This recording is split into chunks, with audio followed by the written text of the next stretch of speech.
Okay, ladies and gentlemen, welcome. If you're in a long term relationship and you want to feel more connected and intimate with your partner, if you want to build a thriving family life, you are in the right place. And just before we get started here, let me ask you a question. Are you comfortable? If you are not comfortable, can you make yourself comfortable? And if you are comfortable, can you make yourself more comfortable? Like right here, right now, this is a workshop about the nervous system. So I want you and your nervous system to feel settled. There's going to be tons of really powerful information that I'm going to share with you today. And so I want you to adjust your seat or adjust your posture and your spinal alignment. Breathe into your belly if that feels good, or open a window, light a candle, light an incense. Do what you have to do to really treat yourself to this workshop today. I want you to really enjoy yourself. Today, we're going to be covering the 4 steps for mastering your nervous system so you can regain intimacy in your relationship and live a thriving family life. I will be sharing with you 4 things. The 4 things are, firstly, why we lose relationship intimacy, specifically in long term relationships. Why do we lose intimacy? Second, how to use the nervous system to increase intimacy. Thirdly, when deep intimacy actually happens. And fourthly, how to make intimacy effortless. And by the way, my name is Brady Mack. I'm a nervous system specialist by trade. I used to run a clinic in Vancouver, Canada, and now I am a global relationship coach who focuses on building unshakable family cultures. And having a background of studying the nervous system has really given me a unique approach and perspective on relationships, because our nervous system is how we relate to all things in life. And we'll get into that in just a moment. A little bit more about me. I am a family man myself. So I just became a father to my young son, Leonidas, just 4 months ago. And my family and my relationship is doing amazing, honestly. And that's not the experience of most parents. But I like to think that I have a secret tool that keeps everything working, keeps our lives thriving. And I want to give you access to that as well. So just to side with you for a moment, this was not always my experience. Even just a few years ago, I was in a relationship and I was wanting to build a family, but I was burnt out. And, I had this great career. I was working in the clinic. This was before kids. I had way more free time and certainly better sleep. But I was continuously just trying to catch up. And, making time for real deep intimacy in that relationship felt like another task. And the times that I did try to create intimacy in that relationship, I actually ended up bringing more challenge to the relationship and just feeling like there was more conflict, which led me to actually pull away. And all in all, it was not the way that I wanted or expected my family life to be when I grew up. And fortunately, I had the help of a professional. So I went and started this container with my own family, my family of origin, my mom, my dad, and my sister. And we started meeting every week. And this therapist guided us through holding space to facilitate conversations for us to talk about the important things in life. And at the beginning, it was difficult. There was a lot that needed to be cleared. There was difficult conversations. There was uh, violence verbally, and just a lot of aggression. And having someone hold the space, hold the container for us, really taught us a lot about family dynamics, about communication styles, and what tools to use to really get through to each other. And we still have these family meetings every single week. We've been doing it for 4 years now. And we don't have a therapist present anymore. We just do this on our own, and we have our own family values that we talk about now. We support each other and we appreciate each other. Everyone's got time to share each week about their struggles and their wins. And we have quarterly goals that we hold each other accountable to. It's like mind blowing. It's mind blowing to think where we are now, coming from a lot of dysfunction and actually never even understanding the concept of family meetings originally. So I'm super proud of where I'm at with my family of origin, and they are too. Um, just to give some examples, my dad quit drinking alcohol, and I also got sober. So we got sober together. My mom works on herself every day now. She's got her own therapist, and she's supporting her friends that are going through similar things that she used to go through. My sister just re-registered for school, so she's going back to university in the new year, and I'm just so proud of her. Um, it's really cool to see what can happen when we get committed to healthy family life. And I share this story because it's my mission in life to help families thrive. And growing up in dysfunctional families, um, we can repeat that pattern. But what I like to remind the families that I work with is you don't have to create the family that was, but you can create the family that you want, right? You don't have to create the family that was, you can create the family that you want. Because so many of us have just not seen real healthy, happy relationships, right? Think about that. How many happy, healthy relationships do you really know of and have as an example in your life? Now, relationships are a blank slate. They're an open canvas, and you can paint them how you want them to. And I'm going to show you how to do just that today. So, I use the nervous system to create real life love stories and dream relationships. I've supported over 50 families just this past year to do that. I'll give you some examples. Tyree came to me a couple months ago, and he was ready to leave his relationship. He lost attraction to his partner, and after working with me for 8 short weeks, he said, I'm going to propose. And they're getting married, and they just got pregnant. They're having a baby girl, he just shared with me recently. And I'm just so excited to watch their family grow. And he's going to be such a great dad. I also work with families that are much more established. Jeff and Sawyer are another great example. And a few months ago, Jeff came to me and he was feeling stressed because their marriage was on the edge of divorce, and they have 6 kids. Jeff and Sawyer have 6 kids, so they live a pretty busy life.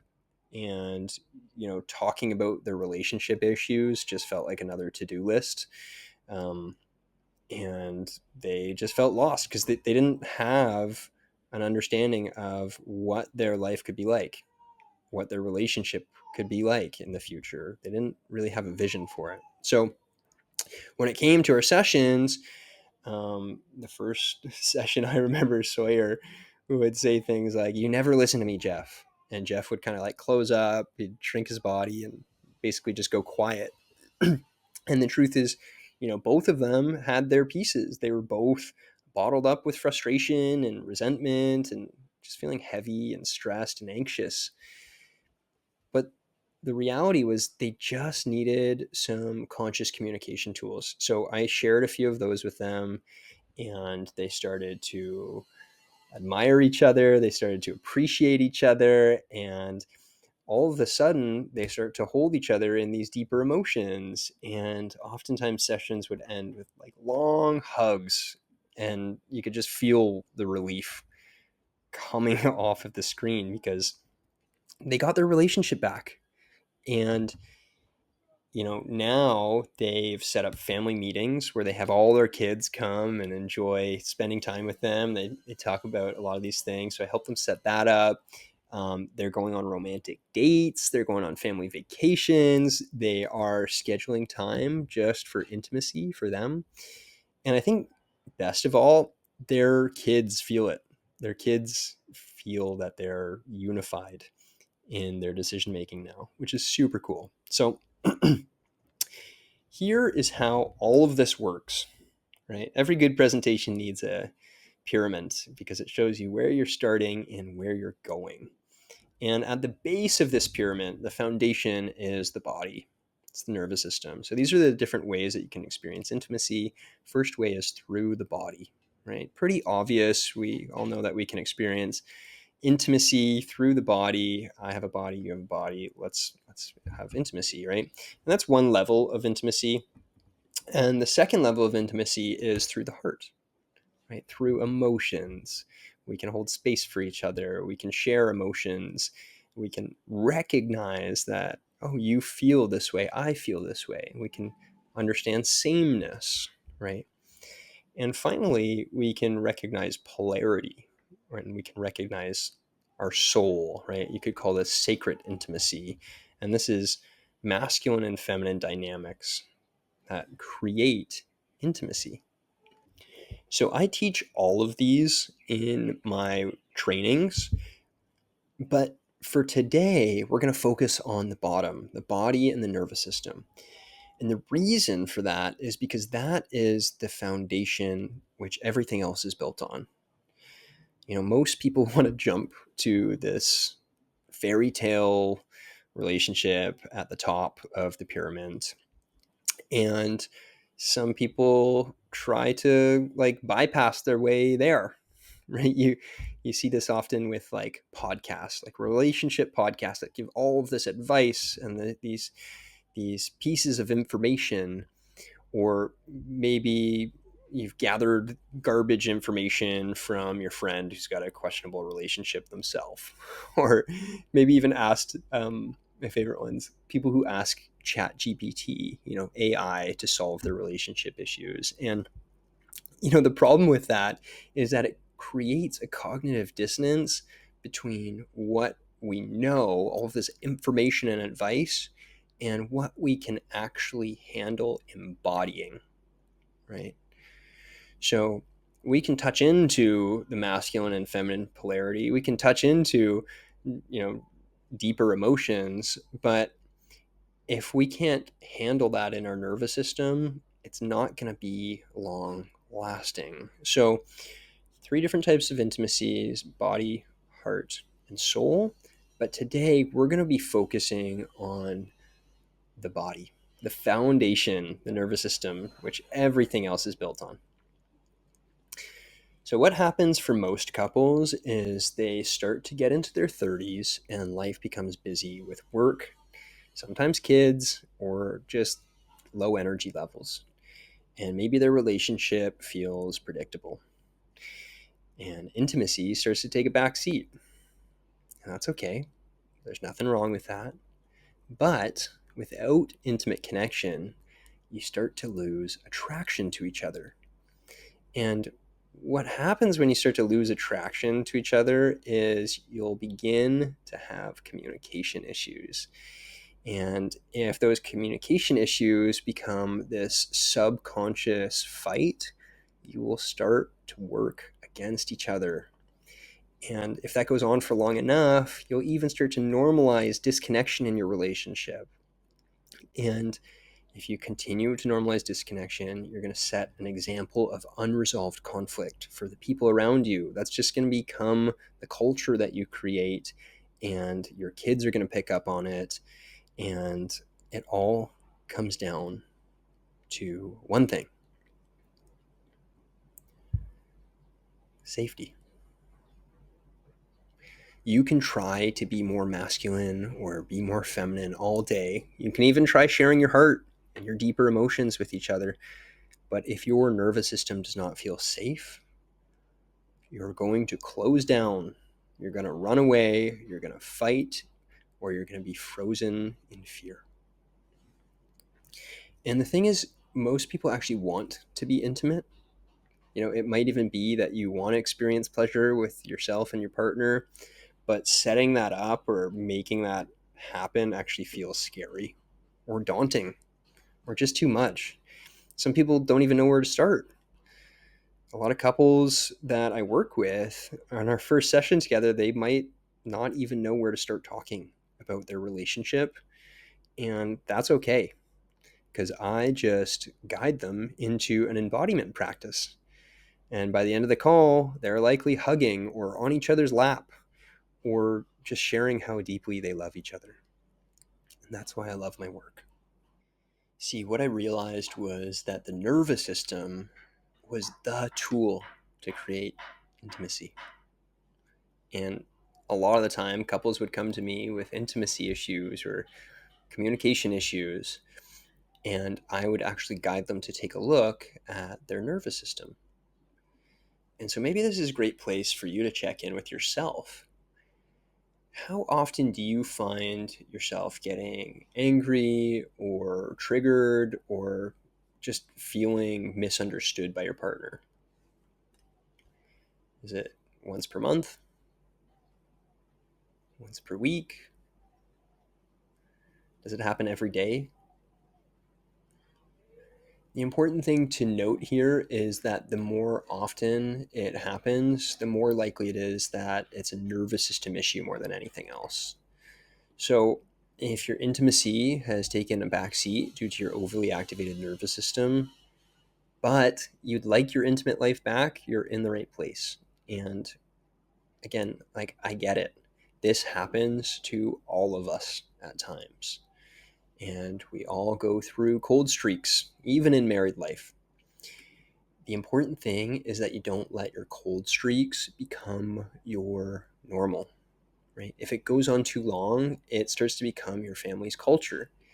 And today, I'm going to teach you how to use your nervous system to transform your intimate life with your partner.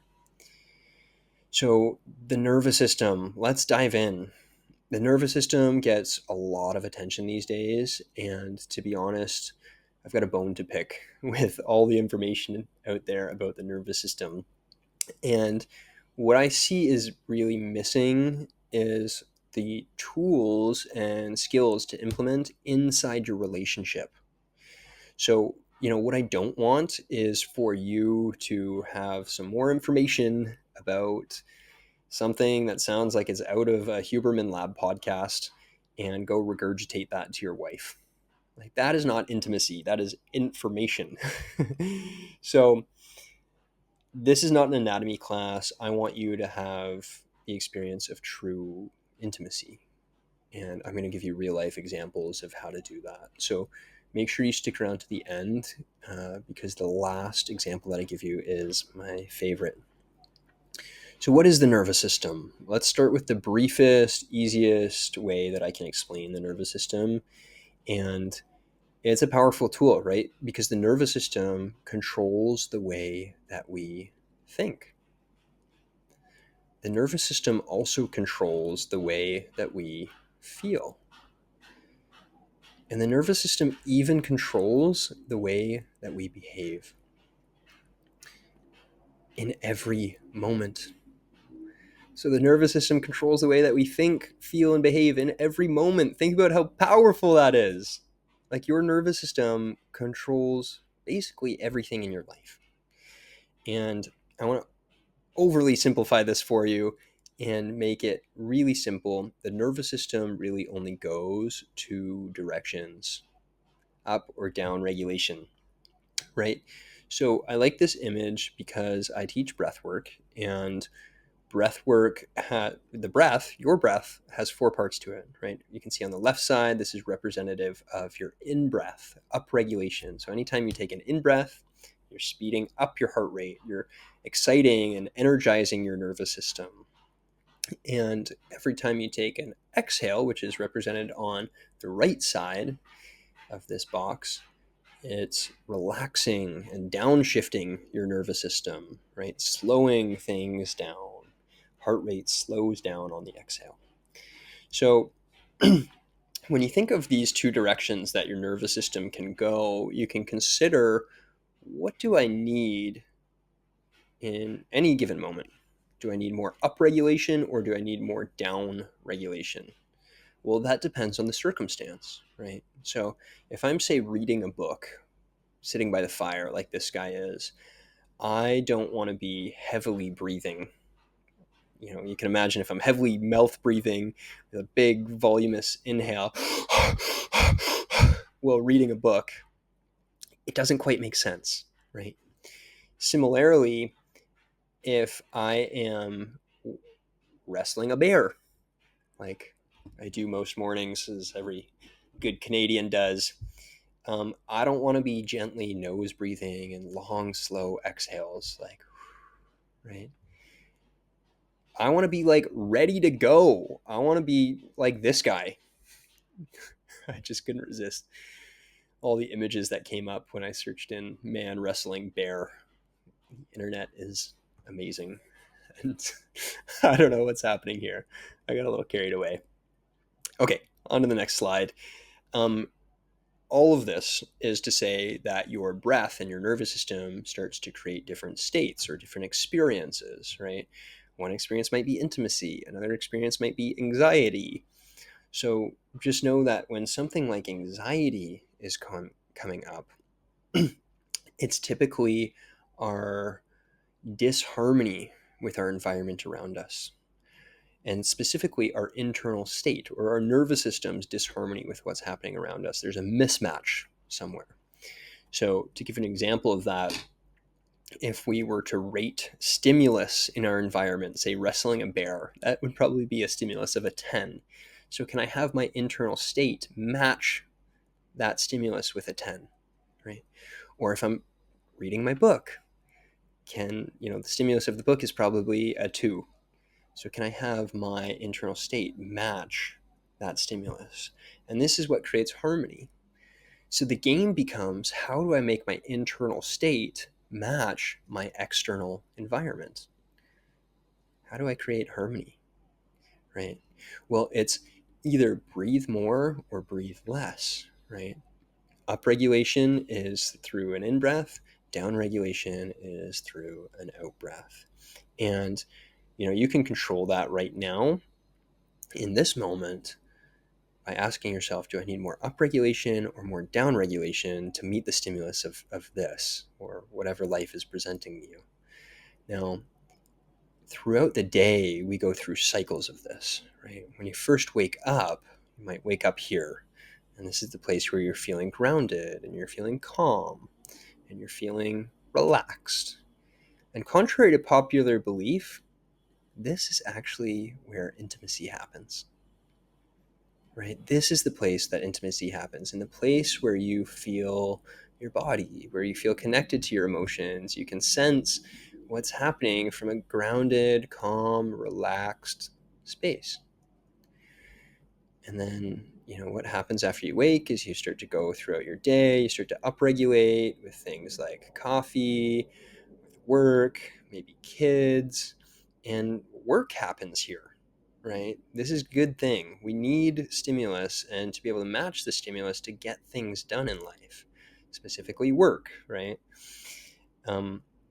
Now, this is all fine, but what tends to happen is if people experience an abundance of stimulus, which we do in this modern world, say your kid gets sick, or there's something catastrophic at work, or just a little extra stress, and you start to continue to upregulate to match that stimulus, you're going to end up in overwhelm and in crash and eventually shut down. And nothing happens here. No good work happens here. No good intimacy happens here. And contrary to, some beliefs, some people actually think intimacy happens here. And it's just not true, because intimacy with another human being requires us to be connected to them and to our bodies. And if we're shut down, we are going to lose sense of our own bodies. We're going to have more tensions. We're going to feel less sensation in our body. We're going to experience a faster heartbeat. We're going to need to shut down, right? Our sexual organs actually start to shut down here, and our emotional intimacy shuts down here, and our ability to connect with others shuts down here. There's actually little muscles in your mid ear that start to shut down. And that stops you from being able to recognize other humans' voices. So you can't even have a conversation in this place, let alone have intimacy. So what we need to do is to learn how to down regulate. And I'm going to show you how to make this effortless and easy, because it should be effortless and easy, and it can be. And the one thing that I want to emphasize is perfect conditions. So things are effortless and easy when you have perfect conditions. So do these perfect conditions exist? Right? The answer is yes. So if this is you right now in a regulated state, and this is your partner, you're both in a regulated state, what are the chances that you actually get there? Right? What are the chances that you're both together in that regulated state? Well, you would have to be in a container, right? You would have to be in the same experience. So you've probably had this before when you were working towards something. You may have even had it when you first started dating, right? When things were fun and exciting, you're both trying to sleep with each other and you were interested in learning about each other. You were curious. You were, putting on your best outfit and putting your best version of yourself forward. You're trying to create an us. And this us is the perfect condition, right? It's created in the perfect condition. So often, perfect conditions fade over time. What happens is sometimes one person is in a regulated state, but the other person is not. And I really believe that in family, when you create the us, you are committing to giving yourself to this living, breathing organism that's dedicated to love. And that living, breathing organism itself has a nervous system. But what happens is if one person is regulated and one person's dysregulated, it can create dysregulation for the us. So, what needs to happen is you need to find ways to bring yourselves together again, right? Bring yourself back to us. And I'm not talking about one person codependent trauma bond rescuing the other person. That's another conversation. That's not what I'm talking about here. But what I am talking about is the dedication to committing to time spent together in a container. Why? Well, it's all for the family, right? This is the same reason we want to be regulated in the first place, is so that we don't get caught up in the busyness of life and we can actually make memories and pass on our great memories to our kids. So I want to read a couple studies here for you. The University of Berkeley, California says that children mimic and mirror their parents' emotional states, meaning dysregulated parents can unintentionally transfer their stress to their kids. UCLA says a parent with a regulated nervous system fosters a secure attachment in children instead of an anxious or avoidant attachment style, allowing healthy emotional development and resilience. The Gottman Institute, so good. Families with emotionally regulated parents resolve conflicts faster and more effectively, preventing lasting damage in their relationships. So, how do we get here? Right? Well, what I want you to notice is that there's a container around this. And when we think about this pyramid of intimacy, we want to be able to create time and space for the body to be held, the nervous system to be held, right? For us to experience things together. Similarly, we want to create a container for the heart, for vulnerability. The heart is by nature a vulnerable place. So it's important that we create real time and space for embodying these practices. And finally, the soul, to practice embodying the masculine and the feminine.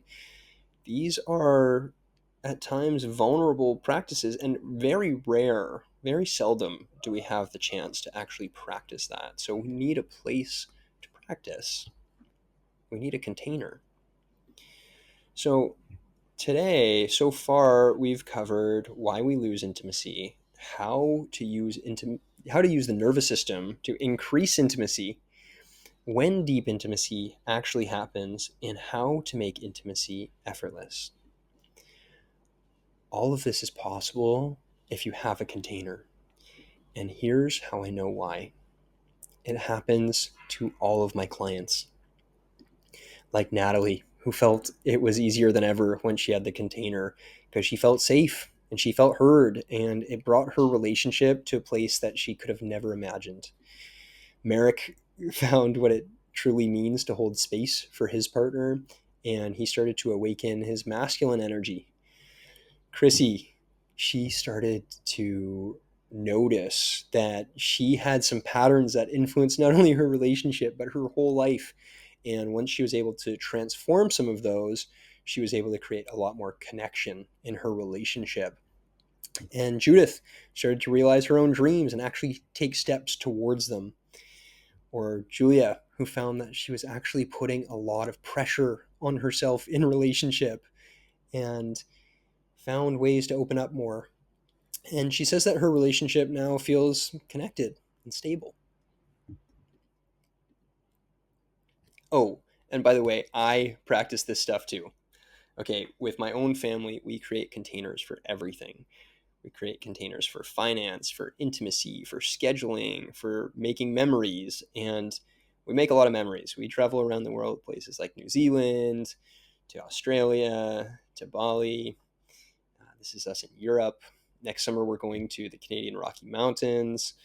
Um, we truly enjoy spending time with each other. And all of that is due to having a container. And it's possible for you too. So here's my offer. Together, we will assess your nervous system and provide tools for opening up more. We will define your unique values as a family, getting really clear on what it is that's really important to you guys and how to actually honor and live that. I'm going to give you real life examples and scripts for masterful communication and creating intimacy in any moment. So many couples just need these tiny tips, and it really makes a lot of things click in their relationship. And I'm going to give you a take home couples intimacy workbook to practice. So you're going to have this stuff so that you can actually practice even outside of the sessions.